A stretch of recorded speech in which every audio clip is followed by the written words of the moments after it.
কয়েক শতক আগে একজন লোক ছিল। সে ৯৯ জন নিরাপরাধ মানুষ হত্যা করেছিল।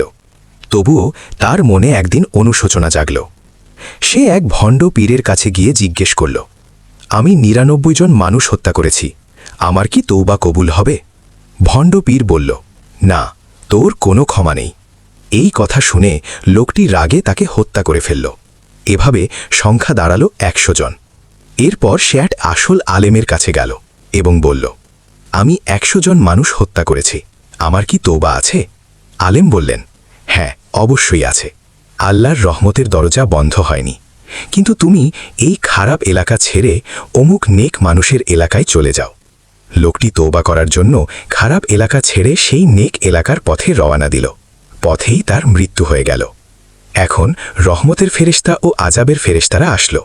রহমতের ফেরেশতা বলতেছে, ওকে আমার সাথে নিয়ে যাব, আর আজাবের ফেরেশতা বলতেছে, না, ও আমার সাথে যাবে। এর মধ্যেই দুজনের মধ্যে তর্ক বিতর্ক শুরু হলো।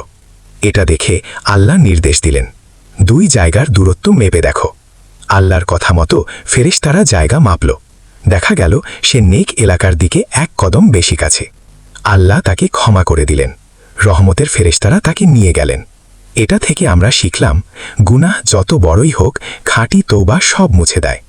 আল্লাহর রহমত কখনো নিরাশ করে না। শেষ মুহূর্তের তৌবাও কবুল হতে পারে। যে ১০০ খুনির তৌবাও আল্লাহ কবুল করেন, তাহলে তোমার আমার তৌবা কেন কবুল করবেন না?